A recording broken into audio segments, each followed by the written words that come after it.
Sveiki, mėly bičiuliai. Antrą čia labai laidą darau. Pirmą įrašiau ir nusprendžiau, kad negerai pakalbėjau, reikia kitaip pakalbėti, nes galbūt įsiplėčiau per daug nesvarbius dalykus. Tai aš vėlgi pratęsiu diskusiją apie tai, kokios turi būti partijos. Mes čia tada su Eduardu Vaitkum pasiginčiam, po to Konstantinas Gorškovas irgi atsiliepė, irgi padarė vaizdo įrašą pagal pastebėjimus iš jo pusės.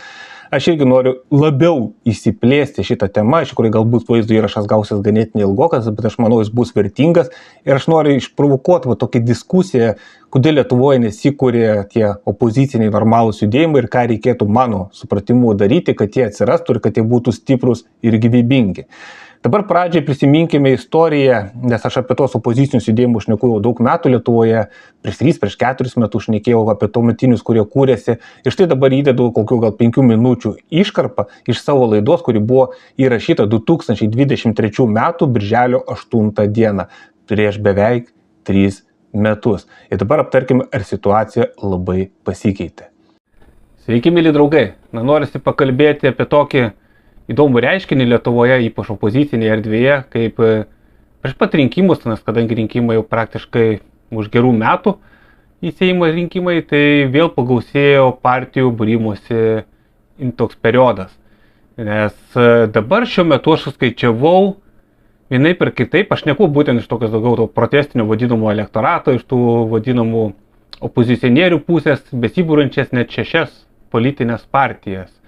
Skaičiuokim, vienas yra Celofanas, Antano Kandroto būriama partija, toliau antras mokytojos Astros būriama partija, toliau trečias Nidos Vasiliauskaitės būriama partija Antroji Lietuva, toliau ketvirta partija Eduardo Vaitkaus gyventojų pasipriešinimas, okupacija ar kažkaip ten centras, toliau penktas Šeimų sąjūdis paskelbė gegužės mėnesį, kad irgi burs politinė partija, ir šeštas Algirdo Paleckio Teisingumo aušra, kuris beje įstrigė šiuo metu yra.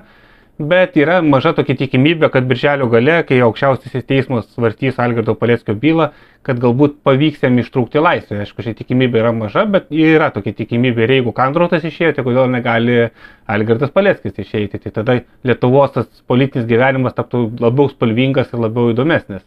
Bet kuriuo atveju mes suskaičiavome 6 partijas, kurios nariai, kurios rėmėjai, galima sakyti, rinkosi į tą mitingą rugpjūčio 10 dienos, kuris buvo pastarųjų dešimtmečių turbūt stipriausias mitingas ir kurį beje oficialiai organizatorė buvo mokytoja Astra.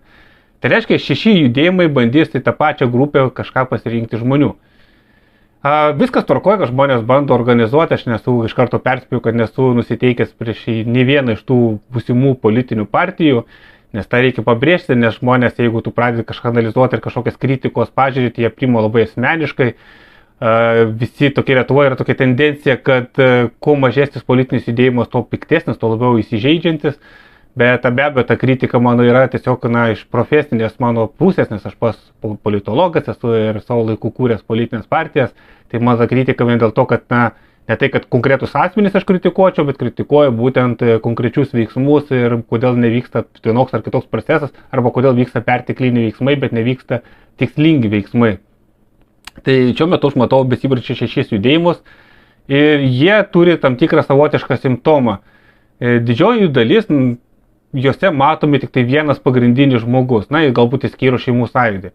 Tarkim, Antano Kandroto partija matosi tik Antanas Kandrotas, Nidos Vasiliauskaitės matosi tik Nida Vasiliauskaitė. Mokytojas Astros, kuris skelbė partiją, irgi tik viena pati šneka apie ją. Eduardas Vaitkus irgi atstovavo visą partiją ir aš daugiau nei vieno jo partijos nario nemačiau. Algirdas Paleckis dalinai, kai savo metu, Teisingumo aušra gal geriau vardinkim, Teisingumo aušra savo metu rodė partijos narius, viską kitą, bet jie turi vėl savų problemų ir irgi viskas buvo paremta, kaip ir parodė praktika, ant pačio Algirdo Paleckio kaip žmogaus. Ir kai tik jį uždarė, automatiškai tas judėjimas pradėjo stagnuoti ir jisai, galima sakyti, yra tokioje sustingusio būklėje. Tai reiškia, vėl viskas stovėjo ant vieno žmogaus. Ir tai yra ganėtinai keista, nes politinė partija yra gana sudėtingas toks organizacinis darinys. Ir nors lyderiai visada yra svarbus, bet lyderiai negali viso judėjimo visko kontroliuoti ir būti vien tik išskirtinis to judėjimo veidas. Nes tada kyla klausimas, o kas tie žmonės, kurie ten dirba tą partinį darbą, kas ten kurs tos skyrius, kas organizuos visą veiklą, kas jeigu dalyvaus rinkimuose atliks visą tą juodą darbą ant žemės, kurį reikia atlikti, norint pritraukti rinkėjų balsus, viso to nesimato.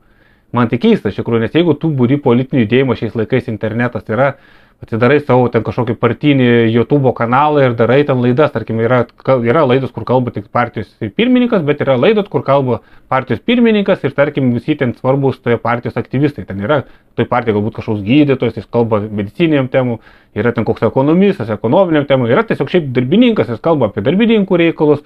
Na, tai toks normalus, elementarus viešųjų ryšių žingsnis, toks ir rodantis, kad pas mus partija tikrai yra vieninga ir mes turime daug skirtingų žmonių, kurie gali, tarkim, vienais ar kitais klausimais kažką spręsti, kažką nusimanyti, turėti vienokias ar kitokias kompetencijas. Tačiau net to mes nematome, mes matome tik kažkokius atskiras kalbančias galvas, kurie kalba visos partijos vardu, o tos partijos kaip ir nematyti. Toks kyla klausimas, ar ta partija egzistuoja tik tų lyderių galvose, gal tai iš tikrųjų nieko ir nėra. Nes tokio pobūdžio partiją, tai turbūt aš galėčiau įsteigčiau kokią nors mano partija, kurios būtų lozungas už visą tai, kas gera, prieš visą tai, kas bloga. Ir Jonaitis nuolat sėdėtų, dėstytų programą, niekas nematytų tų partijos narių ir kautųsi kažkokį mistiką, žinai. Nu, aš tokią partiją galėčiau sukurti, iš tikrųjų, nesunku, aš žinočiau, kaip tą PR padaryti. Bet kyla klausimas, kokia prasmė iš tokios partijos, nes pirmas dalykas, tu tada turi dar sugebėti įsiregistruoti, dabar reikia 2000 narių įregistruoti, minimum 2000 narių. Ir mažiausiai kokie 200 turi vieną vietą susirinkti. Aš dabar neatsimenu, kiek gali vienas narys teigiamam posėdį turėti įgaliojimus, seniau būdavo 10 ar 15, dabar man atrodo yra pakeisti ir tas punktas. Tai vienu žodžiu, mažiausiai keli šimtų žmonių turi surinkti vieną vietą, kad steigtum politinę partiją. Tai yra pakankamai vis tiek šiais laikais Lietuvoje pakankamai sudėtinga to žmonės ištemti ir kad jie atliktų kažkokį gyvą veiksmą, nes dabar visi prato viską nuotoliniu būdu daryti, nuotoliniu būdu protestuoti, nuotoliniu būdu reikšti savo nuomonę, o kai reikia gyvai susirinkti, gaunasi didelis prieš. Aš tada aptariau 6 iniciatyvas, kurios tada kūrėsi ir kurios, planavo tapti politiniam partijom. Tai pirma buvo Antanas Kandrotas, Mes Lietuva, neįsikūrė partija. Buvo toliau mokytoja Astra, kuri irgi norėjo savo purti partiją, bet po to jinai prie su Antanu susidėjo, bet jie būdų nieko neįkūrė. Trečias variantas Šeimų sąjūdis irgi planavo įsikurti politinę partiją, po to su Jaunąja Lietuva bandė kažkokį kontaktavimą daryti ir vėl nieko neįvyko. Toliau ketvirtas Nida Vasiliauskaitė, Antroji Lietuva, irgi bandė rinkti narius, bandė net kelis kartus atvykti susirinkimus daryti, čia Kaune, Vilniuje darė susitikimus, vėl nieko neįvyko, niekas nepavyko. Penktas Teisingumo aušra, aišku, ten yra objektyvios sąlygos, lyderiai kalino, nukirto galvą ir judėjimas nesivystė, bet tai rodo, kad judėjimas ir nebuvo stiprus, jeigu vieną žmogų užtenka išimti iš organizacijos ir jinai toliau nesivysto, reiškia, jinai buvo silpna ir viskas laikėsi tik ant vieno žmogaus. Bet irgi tas judėjimas netapo kažkokių veiksnių, kažkokių bent jau įsisteigusią politinę partiją. Tai jau turim 5. Ir 6. Lietuvos gyventojų genocidui pasipriešinimo centras, aš tiksliai nežinau to pavadinimo, koks buvo Eduardo Vaitkaus būrimas politinis judėjimas, vėlgi aš prieš 3 metus aptarinėjau, kad jis bando burtis, dar netgi anksčiau jie ten bandė kažkiek burtis, praėjo 3 metai, judėjimo nėra, nors dabar vadinasi naujoji politinė jėga ir čia bandė prieš Seimo rinkimus irgi įsisteigti kaip partija, ta prasme, čia tas procesas tęsiasi ilgai, rezultato norimo mes nematome. Tai per 3 metus, jeigu neįvyko jokių pokyčių ir jeigu vis tiek išvados nedarbas ir daroma tą patį, daugiau to paties, kas buvo daroma anksčiau, reiškia ir po kokių 3 metų mes vėl galėsim konstatuoti situaciją, kad vis tiek neturime jokios normalios opozicinės jėgos. Taip dabar bando tas Vėgėlė, kaip svartau, įsteigti, taip yra Jankūnas su Gražulio partija. Kam tai tinka, jų politika, viskas tvarko, junkitės, mano manimu, ten toli dar trūksta iki normalaus opozicinio judėjimo. Galiu tik tiek Vėgėlę pagirti, kad jis išmoko ir daro tą patį, ką daro Remigijus Žemaitaitis, tai važinėjo po regionus ir kalbasi su žmonėmis, galbūt ten renka įvairių kontaktus, anketas būsimai partija, aš nežinau, kai ten daro. Jeigu atvyks į Kauną, gal reikės ateiti, jeigu pastebėsiu, kad vyks toks susitikimas. Bet pliusas tai, kad jis jau eina į žmonės ir su žmonėmis kalbasi, tai yra kažkoks protingas žingsnis techninė partijos steigimo prasme. Žiūrėsim, kas ten gausis. Aš Nemuno aušros ir Žemaitaičio nelaikau opozicijos, tuo labiau, kad jie yra sudėdamoji valdančiosios koalicijos dalimi, balsuoja už biudžetą, kuris mano akim yra kreivas, šleivas, tai aš jų nelaikau kažkokią opozicinę ar tuo labiau vadinamą antisisteminę jėgą. Aš nemėgstu naudoti to antisistemiškumo to pavadinimo, nes tokių judėjimų iš viso Lietuvoje nėra ir aš nematau pagrindo jų atsiradimui antisisteminiam jėgom. Čia turėtų, nežinau, kompartija atgimti nebent arba kokį monarchistų partiją susiburti ar dar kažkas. Tai žiūrėkime iš esmės. Reiškia, visi tie judėjimai nejuda, išvadų nedaro, o nors viskas tas jungimasis yra iš tikrųjų elementari vadyba. Tiesiog reikia žmonių, bent kelių žmonių, kurie nuosekliai dirba tam tikrą kryptimį ir įtraukia kitus žmonės ir tu po to gali tapti kažkuo. Greičiau ir lėčiau, čia sunku pasakyti, priklauso kiek žmonių jungsis, kiek žmonių norės dirbti, kiek žmonių įdės savo darbo, savo širdies į tą projektą, kiek tą naujos kažkokios politinės jėgos projektą žmonės priims, tai jiems tai labai svarbu faktą. Labai svarbus yra būtent lyderio vaidmuo, kad lyderis bent jau netrukdytų dirbti ir priimtų tinkamus sprendimus, nes jeigu lyderis, jis pasako, kad tarkim, aš noriu, kad patys žmonės susirinktų ir nereikia daugiau nieko daryti, jokius skyrius teikti, tai tada reiškia, tu nieko negalėsi padaryti. Čia beje, kad su Vaitiku mes pasikeičiam to klausim, tai nereiškia, kad mes susipykę, šiandien kaip tik su juo skambinam, mes planuojam kitas laidas ir viskas čia yra gerai, tiesiog tai yra normalus darbinis ginčas. Kaip reikėtų pradėti steigti politinę partiją, bent jau aš tai, jeigu turėčiau galimybę, kaip aš tą daryčiau. Pirmas, paskelbi viziją ir pirminė komanda. Tai yra kažkoks lyderis, galbūt ryškesnė asmenybė, žinoma asmenybė, yra ten kažkokie aplinkiai žmonės, jie turi kažkokią viziją esminę, ko jie nori, kažkokias pradinius programos punktus. Aš siūlyčiau nepergrūsti visą tą programą iš karto, nenuleisios iš viršaus, programa turėtų kilti po to iš skyrių, iš apačios, bet vizija, aišku, pagrindinė esminius principus, esminį konceptą, aišku, naujas judėjimas, kuris nori kurtis, jis būtinai turėtų jį paskelbti. Tai paskelbė viziją pirminė komanda, jeigu yra dar žmonės atskiruose regionuose, tarkim, žmogus Vilniuje, žmogus Kaune, žmogus Klaipėdoje, žmogus ten Šiauliuose, labai gerai reikia juos paskelbti, kad juos galima kreiptis, jei nori jungtis prie naujos ten jėgos. Antras, sukuriama registracijos forma, tai Google gali ten dokumentai sukurti, kur žmonės internetu užpildys ir ten automatiškai perins informaciją. Elektroninis paštas, galima gyvai kažkokiu būdu daryti popierinės anketas surinkti. Svarbiausia, kad žmonės galėtų registruotis į tą naują politinį judėjimą. Trečias, būtinai turi būti atsakingi žmonės, kurie surenka ir apdoroja tą informaciją bei išskirsto pagal regionus. Ateina ten pirmom dienom koks 100 ar 200 anketų, sėdi žmonės ten, kurie atsakingi, jie čia 10 iš Kauno, čia 15 iš Vilniaus, čia 8 iš Zarasų, ten dar kažkur ir jie visi jau suskirsto pagal regioną ir tada žiūrim, susisiekim su tai žmonėmis, paskambini, pabendrauji. Jeigu kažką iš to regiono pažįsti, gerai, tvarkoj gali paskirti pirminių koordinatų, jeigu ne, tos žmonės tiesiog surinki į vieną vietą, tada fiziškai turi tas iniciatorius į tą vietą atvykti, kur yra ten, tarkim, 10 žmonių ir jie visi kartu susėstų, pabendrautų, susipažintų, suprastų, ką gali padaryti. Galbūt iš jų yra tarpo žmogus, kuris yra, toks ryžtingesnis, veiklesnis ir kuris jau gali pradėti steigti tos skyrius ir kopeles. Tai kiekvieno regiono žmonės įveikslinami, kūriamos kopelės ir skyriukai. Iš karto. Nesvarbu, dar pirmas 100 anketų ateina, jau tu pradedi iš karto kurti tos kopelės skyrelius. Nelauki, kol 1000, 2000, 3000 žmonių susiūs tas anketas, nes kažkurio momentu, gerai, pirmoji banga kokia iš inercijos keli šimtai atsiūs, kurie tave labiausiai ten seka, žiūri, pritarė, o po to gali sustoti procesas.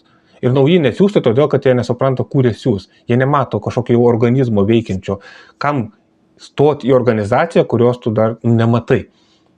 Kai tu matysi prasidedančią kažkokią veiklą, tu automatiškai prasidės pats įdomumas, kas tie žmonės, ką jie daro, tu galbūt jų renginius ateisi ar dar kažką, tu norėsi jau prie jų prisijungti.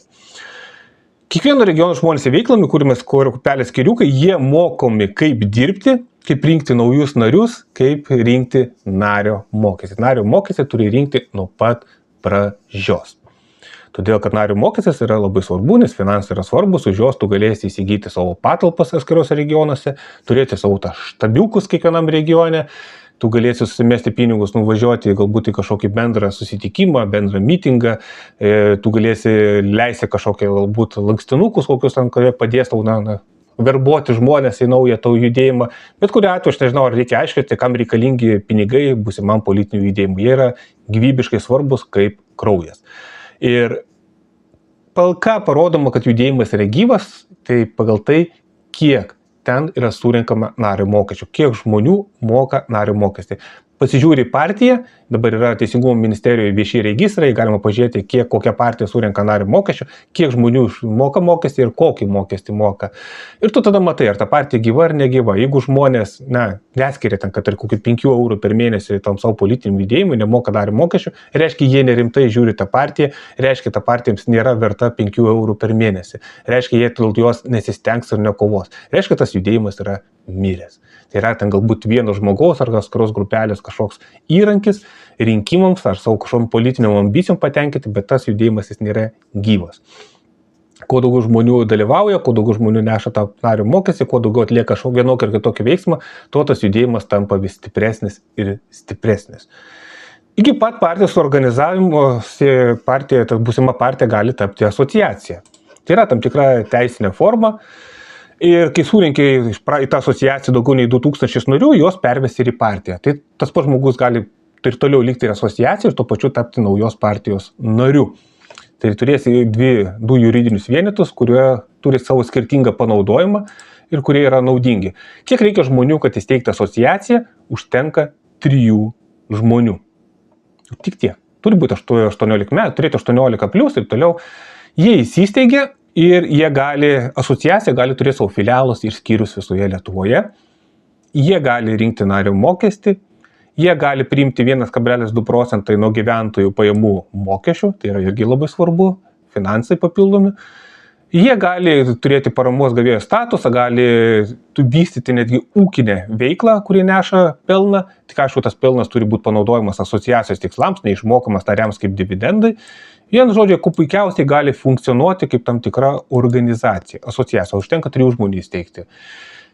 Tie 3 žmonės įsisteigia, jie po to kitų žmonės priima asociaciją, auginasi, po to įsiaugina iki partijos, o asociacija vis tiek lieka, nes tu galėsi rinkti 1,2%, o su partija tu galėsi rinkti 0,6% nuo gyventojų pajamų mokesčių, kas gyventojų nieko nekainuoja, bet tie judėjimai turės papildomus lėšų šaltinius. Tai yra nario mokestis, 0,6% nuo GPM, 1,2% nuo GPM ir plus asociacija gali kokį nors susimti į knygų leidimą, laikraščių leidimą, pardavinėktų tą laikraštį, jeigu kažkas pirks. Ta prasme, tu gali pritraukti žmonės ir tu pačiu pritraukti lėšas, o lėšų tau reikės vystyti politiniai veiklai. Tačiau tų kelių kažkodėl tai niekas neina. Kodėl yra skyriai yra svarbus? Žmonės turi susipažinti. Kuo labiau žmonės tarpusavy susipažįsta, kuo jas vienija ne tik idėjos, bet ir galbūt bendri pomėgiai ir šiaip bendražmogiškos vertybės, tuo tas judėjimas tampa stipresnis. Partijos tikslas, aišku, yra valdžios paėmimas, bet tačiau jį gali vykdyti ir visai kitas funkcijas. Jį gali būti išplėstinė jos veikla. Tie patys partijos nariai gali, būdami vienam skyriuje, turėti šiaip kažkokių bendrų pomėgių, tarkim, kartu, vykti pagrybauti. Atrodo, čia visiškai nepolitinė veikla, bet tuo metu žmonės išvykdami bendrą kažkokią ekskursiją arba kažkokį grybavimą, žvejybą ar medžioklę ar dar kažką, jie susipažįsta tarpusavį, jie žino viens kito vardus, jie žino, kokiai padėty gyvena, kas ką dirba, kas ko užsiema, kokia jo šeima yra ir jie tampa toks labiau kaip kolektyvas. Esminis dalykas, mums norint kovoti prieš visas tas banditų klikas, mes turim turėti labai organizuotus, labai susitelkusius partijos narius. Ne tai, kad dabar tokios partijos, kas subėga tiesiog pagal kažkokį lyderį, viens kito nepažįsta, viens kito negerbė, jie susibėga tik padalyvauti rinkimuose, po rinkimų vėl įsibarstų. Ne, toks judėjimas neturi jokios ateities. Tik toks judėjimas turi ateitį, kurioje visi viens kitą pažįsta, viens kitą gerbė ir be abejo, aišku, turi panašias politinės nuostatas. Tai nereiškia, kad jau turi būti identiškai politiškai mąstyti, bet jie panašias turėti ir be abejo toliau ten grūdinasi per vidinės diskusijas, kurios turėtų vykti skyriuose ir skyrių persikelti ir aukščiau ir į patį visą tą aukštesnį partijos mechanizmą ir visą programą turėtų pradžiai eiti iš skyrių, tai reiškia susirenka žmonės, tose skyriukose vyksta stabilūs susirinkimai, jie aptaria įdomasias naujienas, kas vyksta partijoje, kas vyksta Lietuvoje, ką reikia daryti, kokie yra planai ir be abejo turi aptarti programinius klausimus, šalia sėdė žmogus, kuris protokoluoja, tos protokolus siųsti aukščiau. Centrinė partijos valdžia gauna informaciją iš visų skyrių ir jie žino, kokia ten situacija, apie ką žmonės galvoja, ką jie tarėsi, ką jie mąsto, ką jie siūlo ir turi būti abipusis ryšys. Tiek partijos vadovybė, tiek ir nariai, jie tarpusai turi sąveikauti, bendrauti. Būsimas partijos lyderis ir vadovai turi nuolat lankyti tus skyrius, tie skyriukai galbūt važiuoti ir irgi kitus skyriukus, arba atvažiuoti pas lyderį, išsinuomoti bendrai salę, vykti kažkokią paskaitą, diskusiją ir veiksmas, kuris jūs jungtų. Kuo daugiau tų jungties taškų turi būti atrandama. Partija yra svarbi tuo, kad iš tikrųjų ne tik rinkimuose gali dalyvauti, bet jie gali remti ir esamas referendumo iniciatyvas, mitingus įvairiausius, kurie dabar vyksta, įvairiausius politinius procesus. Vyksta ten, tarkim, Kapčiamiestyje vyktų kažkoks ten protestas, na ir partija organizuotojai suvažiuoja ten visi autobusais, iškelia vėliavas, išsako savo šūkius, žinai, ir visi matytų, čia yra partija, kurie atsiliepia žmonių problemas. Kapčiamiesčiui skauda, partija važiuoja, partija parodo aiškiai savo poziciją, vyksta mitingas prie Seimo, partija suvažiuoja, visi irgi vėliavas įskleidžia, visi savo turi šūkis ir jie parodo, kad mes esame už liaudį, mes esame žmonės. Partijoje eikiantys skyriai, jie turi įsilieti į vietinių tų miestų, miestelių, kaimų gyvenimus, tapti seniūnaičiais, jungtis į bendruomenės, vystyti įvairias bendruomeninės įvairiausias akcijas ir sulaukti taip pagarbos iš vietinių gyventojų. Ir tie skyriai taip natūraliai augs. Netgi galima paprastą dalyką, skyriui 10 pradžių žmonių. Jie susipažįsta pradžioje, susibendrauja, na ir nusprendžia, kad reikia jiems augti. Įsikeli tikslą. Kiekvienas skyriaus narys per 3 mėnesius randa kitą skyriaus narį, naują. Tai ta partija, jeigu normaliai tai vykdžius, nes per 3 mėnesius rasti dar papildomą žmogų iš savo aplinkos, iš savo draugų, giminių, iš šiaip kažkur ten, kuo tu bendrauji socialinius tinkluos, nėra labai sudėtinga. Bet per 3 mėnesius tas skyrius padvigubėja, nuo 10 iki 20 žmonių tampa. Jau šis tas.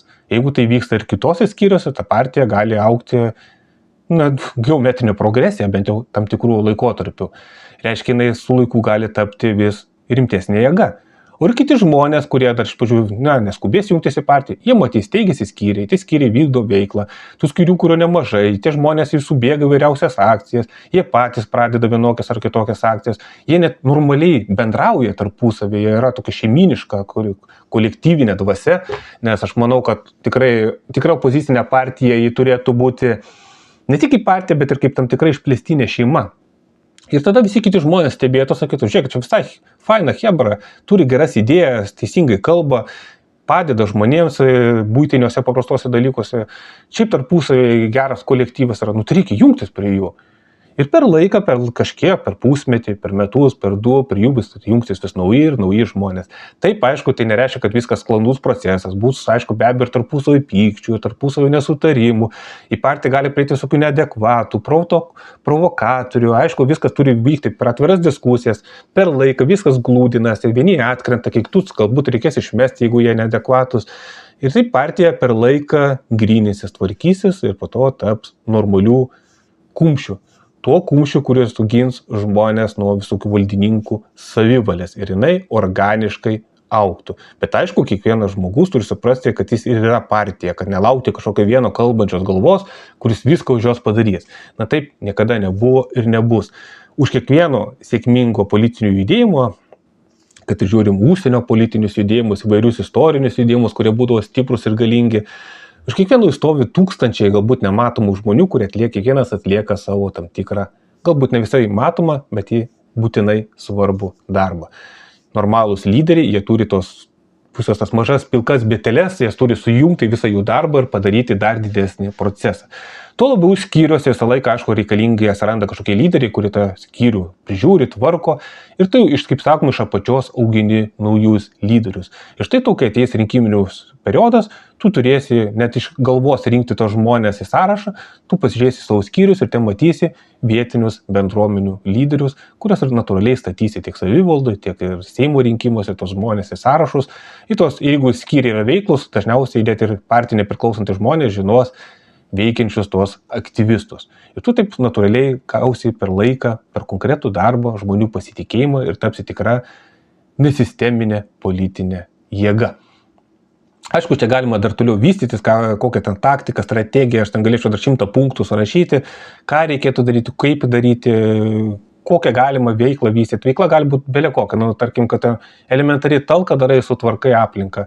Iki daug rimtesnių, ten, kaip ir minėjau, projektus daryti, pritraukti lėšas, pritraukti kažką pastatyti, tarkim, vaikų žaidimų aikštelės, treniruoklius statyti, gali spręsti ten vietinę korupcinės problemas, savivaldos korupcinės problemas, seniūnijos lygmenių korupcijos problemas.